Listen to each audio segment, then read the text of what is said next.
Well, hey there, and welcome back to Secret Sunshine, the podcast about the folks who make the most of living on the Sunshine Coast. It's me, Dominic Gerard, as always, with a new season and a pretty radically different season. If you've listened to the show before, you may have picked up on kind of a recurring theme with the past guests. More often than not, I would be sitting down with people who were running small businesses or just opening small businesses. There's something about small business entrepreneurship on our tiny and mighty Sunshine Coast that always fascinated me. So much so that for today's episode and for the considerable future of this podcast, this show is going to focus on one very specific small business. The Gibsons Cinema has been a fixture on the coast since, I think, 1963, if my research checks out.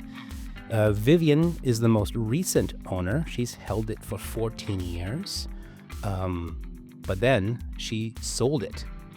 The new owners of the Gibsons Cinema are with me here on this episode of the podcast. There are three of them. There's Steve Tannock, who's here. Say hi. Hello. There's Ed Anderson, who's over there. Say hi. Hello, everyone. And the third owner is, well, it's me. I am also the owner of the Gibsons Cinema. So on today's episode, hopefully you're into it. Hopefully you're into the idea that the Gibsons Cinema is changing hands. And hopefully by the end of this episode, you're going to like whose hands it's being put into. This is obviously a little bit self-serving, but let's dive in because I just think, despite the fact that I'm part of it, I just think it's a cool story no matter what. Steve, what are we doing? Oh, man. We are going to create a community event space, not just first-run movies, but other fun things. Yeah. As someone who grew up as a bit of a movie nerd, I'm really looking forward to trying to find some of those old delights and new delights. Yeah. And just see what happens and see what sticks. Yeah. Let me back up for a second here. We're all relatively new here, like newish. I've been here since 2020. You too, Steve. Yeah. Ed, a little earlier than that, 18. I think, 2018. So, I mean, we're established, but I think a lifer here would say we're not nearly established enough. I've heard jokes that you're not a coaster until you've been here 20 years. Sounds right. Maybe owning a cinema will help us get it there quicker. Maybe we'll get prorated for that. But what do you think this theater, what role do you think it plays in the culture of this community? What's our best guess there? I think that there's a need for a space for people to gather. I mean, we talk a lot about third spaces in general. Yeah. And I think that the theater has been that and can be that. And I think for a whole swath of the community at all age groups that there's a need for something to be able to go to. Right. I think the winter nights can be long and dark and wet, and a nice warm place to go and hang out would be nice. I think being able to throw birthday parties is nice. I think being able to go see something in community is nice. Yeah. And I think a place that brings the community together is what makes this such an exciting project. Yeah. Yeah. Before we dive into why we're doing this and exploring together on mic if we're insane for taking this on, maybe people want to know who we are a little more. Ed, who are you? Good question. So, my a little bit of background on this. So I grew up on the East Coast. I moved to the West Coast pretty quick. East Coast, like proper East Coast. Real East Coast. People say East Coast and they're from Toronto. That's not East Coast. That's central for me. I'm from Newfoundland originally. So I grew up on the water. Tried Ontario. Could not deal with the weather and the dryness and the heat. Or Ontario. So the only other option for me was West, because at the time there was nothing happening in Newfoundland. And so moved out here, was working in IT for a number of years, started an IT company, ran that for 20 odd years, and really had enough of that and wanted to get out, and then wanted to do something fun. So sold that business and currently are doing a fishing charter business out of Gibsons, which is the polar opposite of IT. People only called me before when shit was hitting the fan, so to speak. No one was happy. People call me because they want to go have a good time. So polar opposite, which leads into this whole cinema thing. This is also a very fun type of thing to do. That's my whole new, I'm not doing any more businesses where people only call me because things are broken. I want them to call because they're having a good time or want to have a good time. Right. Ed just wants to have fun nowadays. Yes. It's funny when you say polar opposites, though. I think it's worth mentioning that I think you've told me this before because all three of us are friends, but is that like fishing is something that you discovered on the West Coast, even though you're from the East Coast. That had no relationship to your life. No, so where I'm from in Newfoundland, it's basically as soon as you dip your toe in the water, it's like being in the middle of the Atlantic. So unless you were a commercial fisherman, which none of my families were, there was no pleasure boating there to speak of. I got introduced to fishing on the West Coast and fell in love with it right away. And just fishing is part of it, but being on the water itself, it was like, I'm a pretty antsy person. So it was one of the only times that I could go out and my legs weren't bouncing a million miles a minute and I could relax. That was the key. You always need a project is what I've learned about you. Yes, that's the other thing. Yeah. Yeah. So trying to save a cinema feels like a decent project. Decently sized project. Yeah. Ed's company, Ed's fishing charter, which he's going to keep doing, is called Angler Management, and he actually bought an ad last season on the show, so you may have heard me interview him about his boating and fishing experience out there. And I will say, I had heard of Angler Management before I met Ed. Oh. I remember seeing the sign. I mean, like, I want to know who runs this because it is such a perfect name. Angler Management. Yes. Anglermanagement.ca. We'll put a link in the show notes to the show. Yeah. Steve, I can't remember when you and I met. It was a few years ago because we met through mutual friends in Vancouver. That's right. But your relationship with cinema definitely goes a little deeper than it does for both of us here. Yeah. So I, apart from being schlepped to cinema ever since I was a little child with my parents, who are definite cinephiles, in particular love, I like to call weird art house Euro films. And let me tell you, as a 6-year-old, I did not love them, but I grew to love them as I got older.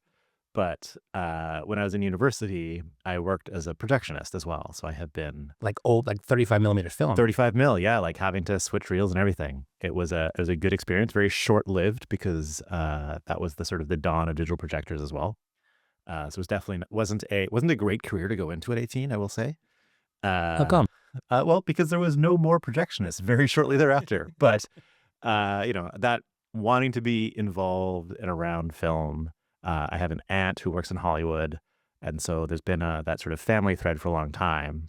And this, the romance of the theater has been a thing that has been part of my life for a very long time. Why do you find it romantic? I love being taken away to somebody else's story. So I've been a reader, and I'm often a pretty snobby reader, but I often genuinely love a film adaptation to see what it can be. And I love going somewhere. I spend a lot of my time in my own head to the detriment of the world around me. Join the club. And like going into a dark room with a bunch of other people and shutting off my brain and just enjoying what is being shown to me has been a love for my whole life.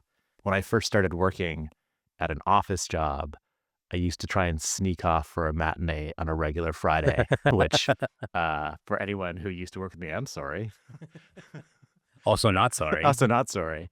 Because I've always loved going. I'll go by myself, I'll go with friends. But I just love being in the theaters and that experience of seeing it. Yeah. Outside of our venture, though, you remain busy with a full career on top of that. This is true. Yes. I work for TELUS, where I run a large software team. I'm responsible for a lot of our AI work and a lot of our cloud platforms. And it's my job to make sure things stay up. So this hopefully is a place where no one is complaining to me about that. Right. But now also have the job of making sure the movie theater stays up. That's right. Yeah. Everyone's going to see us at the theater pretty regularly. But the way we structured this is you'll probably see me more than anyone else. I'll be taking on the role of general manager with the cinema when we take over in May. If you're listening to this episode, you may have listened to the show before, so you know a little bit about me too. All I'll say now before you keep moving forward on this conversation is that I've been in media. I've been in podcasting or journalism for 20 years. I've been in theater. I've been, working crews and film sets and TV sets and acted a little bit here and there. If you really reach far enough back into my CV and past lives.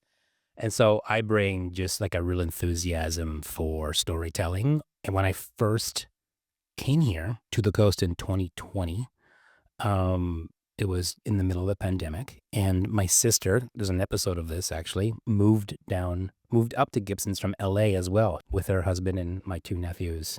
She escaped COVID. And while they were here, we actually would privately, secretly book the Gibsons Cinema to ourselves. And we'd go in there and we'd bring the kids in and we would watch Jurassic Park or we would watch Trolls World Tour or whatever. So I have a real intimate relationship or a sentimental relationship with that theater. And I've always felt like, boy, would it be fun if I was in charge of this place. Which brings us to, I think, November or December when Ed sends me a text. Do you remember how that went? I do, yeah. It's I remember because you can. I know Bonnie was the one that Nicole keeps telling Bonnie says you're welcome, because it was actually Nicole was the one that said you need to send that to Dom right That's away. your partner, yeah. Yeah. So Ed's partner Nicole Yeah. was playing with how to go. Well, I was browsing online, so I've always been looking for little businesses that pop up for sale. Just again, I'm looking for a project to do. Right. I was looking around, and then all of a sudden, this one popped up on the realtor site of all things. But it came up, and then Nicole came home, and I was telling her. She said, "Oh my God!" She said, "Don't you remember? Dom was talking about this. Send it to Dom right away." Yeah. Anyway, so sorry, Dom. Sorry, Bon. Sorry, Bon, and thank you, thank you, Nicole. I mean, Steve, you and I have goofed around and just chatted about the cinema long before this thing ever was a reality. Absolutely. I think, one of the things when soon after we met even, like ended up in some conversation about like what an amazing, crazy idea would be to be able to afford to run a theater in a small town and have that be the lifestyle and be able to bring that joy. Yeah. So, Yeah. and here we are. It's up maybe 20 years earlier than I thought I would. And that's okay. We made that much time to make the money back. That's right. So yeah, Ed, I remember you sending me the text, and I think I got very enthusiastic very quickly, and I wonder if that may have overwhelmed you a little bit at first, or not at all. No, it didn't overwhelm me. I was surprised. Like I knew at that point, like, okay, I remember Dom talking about this, but I was not expecting the amount of enthusiasm from you. That's for sure. I called your So, bluff, yeah. basically. Well, yeah, yeah, you did exactly. And then I brought it to you, I think, is what happened next. I think that's right. Yeah. Yeah. And somehow we all convinced ourselves that, yeah, we should pursue this. This is a good idea. Yeah. Yeah. It seemed like just crazy enough, Yeah. that it was just possible. But also, I think when we first started, I don't know that I thought we'd actually get here. Yeah. There were many times during this whole process that we did not think we would be sitting here doing this. Yeah. The process, and we won't get too much into the No. weeds because there's stuff we shouldn't talk about in general, but like it has been a process that took months for us to get through. We got through it, and there's good and bad reasons for all the hurdles that we had to go over. But the thing that kept me going, because we all had some pretty dark and moody moments. Some moments where we thought this isn't going to happen, and some moments where we thought this is definitely going to happen, and then it didn't happen again. But Ed, I don't know if you know this. So sending me the listing, that's you and Nicole's fault to begin with. But the fact that we're here is still your fault, because you have kind of like a mantra around pursuing an idea, which is keep going until you can't. Yes. Yeah. Till there's a reason not to. Yeah. So as long as there was some angle to pull, some thought to come up with, something to put forward, we would talk about it and somehow let's see if that makes anything move. And then this week, we removed subjects on the offer. We signed a lease with the landlord of the building. We incorporated a business, which is a thing I never thought I would do. You guys have run businesses before, though. What are you bringing from that experience to what we're about to do together? Nothing but trauma, really. No. Good start. Yeah.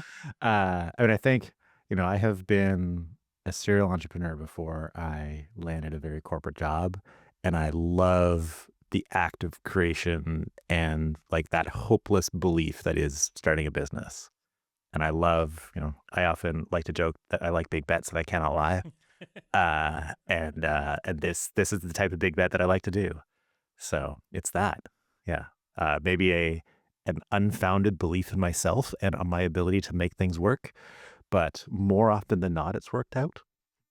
So let's keep trying. Let's keep going until we can't. Yeah, I think for me, this business is so different from my previous business. Like we did nothing retail at all. It was all business to business. Same. But the finance component, the relationship component, all of that is all still the same. But this, I mean, I was excited when I started the IT company, But I think the excitement of that ran out fairly quickly, but it was my job then. And it was, I have a pretty strong desire once I start something to finish what I started. And I had a plan to get it to a certain point and then get out. But I think this one, again, the fun factor is massive for me to be able to enjoy what we're doing and see other people getting enjoyment out of what we're providing to them. Yeah, kind of the point, really. Yeah. Right. Exactly. Steve, I think you dropped this word a little earlier about this being kind of a lifestyle opportunity. And I think that's one of the first conversations we had, and we remained very open-eyed about the limits and the potential of a small single screen cinema in Canada, let alone one in a small town. Like, there is a ceiling there to the revenue. We feel comfortable with it. We feel like we've got a plan for that. But can you talk a bit more about that? About our move here. It's a private company, but we've always conceived of this genuinely as being a thing that we're doing because we want to engage with the community. Yeah, and I think that's just a great way of putting it, because I've been here 6 years, 5.5 years, I guess now. And the thing that I've seen from almost the day I got here is how willingly the community reinvests in people who invest in the community here. And in many ways, it's why I wanted to move to a place like Gibsons. So I've lived only in cities before where, you can never meet anyone in your same apartment building, let alone sort of know seemingly half the people on the street. And I've seen, some of the businesses that have been started, many that you've had on the podcast have had that experience. That's right. Right. And I think being part of that, and I've long had a belief in sort of in volunteerism and giving back where I can. And it's not the same. It's, again, this is a company, but that ethos of this is a thing that we want to bring to the community. We're not here to extract maximum movie dollar revenue. I mean, I want you all to come and pay to see movies. See Please. many of them, please. Yeah. There's a lease to pay. Yeah.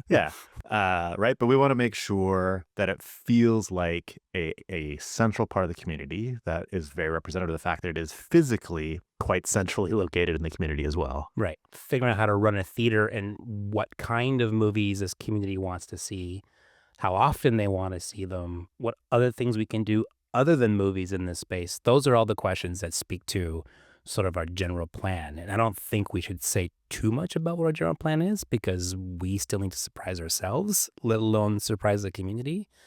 But Ed, what's this is like a no holds barred confessional here. Like, what's making you sweat the most? What are you most nervous about with this venture we're going on? To be quite honest, nothing has really made me sweat yet. The only like the bumps in the road getting to this point obviously made me sweat. But right now, with the amount of work that you've put in it, Dom, and I mean, all three of us with the inputs that we put in here, like I'm pretty confident we're going to make this work. I mean, otherwise we wouldn't be doing what we're doing if we were not confident we were going to make it work. If I'm losing sleep, it's because I'm excited for the next steps to get it going and get it taken off and do all the work that we plan on doing with the place. That said, of course, the building, the business, Vivian's done what she could for the last 14 years, and we wish her well in her next projects. But the building needs some TLC, and that's part of our plan, right? Is to make this place a place people really want to go to again and like not leave once they're inside. I'm not scared or sweating about that, but I'm very aware that like there's going to be some heavy lifting. Does that make you think about what your next few months are looking like, Steve? A little bit. So it's maybe worth noting, I end up traveling a lot for my job. Yeah. And the thought of like coming off, I don't know, like a 14-hour flight, getting home to the coast and turning around and doing some very heavy lifting does not fill me with joy, I will say. Oh, weird. But like I think it's an Interpol song with the lyric, "Let's make this place a part to be a part of." And like that means a lot, that drives a lot, and I think it makes it worthwhile, right? Right. So I think that's the thing. It's how do we putting in the hard work to make it a great place drives me. Yeah. That really was what motivated us to like, let's just go up for it. Let's figure this out, because the alternative is there may not be a theater. Not to say somebody else might not have bought it, but we saw an opportunity, we took it, right? Yeah. One of the things that I think about a lot is no matter how hard this gets, at the end of the week on a Friday night, I can sit down in our theater Right. and watch a movie. Yeah. And that's kind of great. With everybody else. With everybody else. Which is kind of the point. Yeah. This is going to be self-serving because I'm a third owner of a movie theater, but I also don't see us living in a good world where people just watch movies on their couches at home. Like, that's not how humans function. Humans need spaces to be collectively enjoying something. And I think we may have lost that a little bit. I think the pandemic rubbed that out of us even more. But I really feel like we're moving back towards needing communal experiences again. I think we're sick of being on our couches all the time. Not everybody. If you're happy, you're happy. And that's fine. I wish that well upon you. But like, I feel like that is the opportunity. Like, we can move forward and make this happen here. Absolutely. So without giving too much away, Ed, what do people need to understand about what's going to be happening next? We're just about to take this over. We take possession on April 29th. What happens after that? So the plan is we do have to shut down for 1 week just Yep. to learn the basics, how to run the theater, push play. After that, we're going to keep it pretty slow and simple, run it as it is today throughout the summer, keep the movies coming in, do as many upgrades as we can during that whole process. But towards the end of the summer, then we're going to have to close down and do the final renos, get everything ready, and do our grand opening after that. That's right. So it's going to be status quo for the first few months, and then towards the end of the summer, fall, we will have a grand opening. I mean, it's going to be it is like a fun movie summer. There's lots of really fun movies coming, and we'll see what we can bring in and what we can't and all that stuff. It's a good time to be going to the movies again. Shameless plug. Yeah. Keep coming. Steve, what are you most looking forward to in the months ahead? Honestly, it's learning all the operations of how things work. So I really like finding the patterns in things. That's my nerdy little self. Yeah. And so figuring out what like the pattern of this movie theater feels like the ebbs and flows, what are the things that we just have to figure out and learn. I actually love that discovery process. So, and for me personally, like, I'm just really glad to be able to call myself with my buddies here a small business owner on the Sunshine Coast. I can't wait to open those doors up and evolve it as it goes and just talk about movies and culture and life with everybody who comes in. yes, And sell a shit ton of popcorn. that's right. Yes. Everyone I know should get ready to talk a whole lot about movies. A whole lot about movies and a whole lot about popcorn. I'll say it again. We'll explain in future episodes maybe how really the business of movie theaters is actually the business of popcorn. That's right. All right, guys. Thanks. Off we go. All right, let's Okay. do it. Yeah. Off we go. And that's this episode of Secret Sunshine. There's a lot more coming. I think we're going to take a stab at trying to keep you posted with some regular posted podcast updates. I'm not giving up on talking to people in the community, though. I think we want to bring some people on who may be involved in helping us make this thing come to life. There's other small business owners who have a role to play and other interesting people on the coast. So I'll see if we can pull those into the show as well as we go and as it makes sense.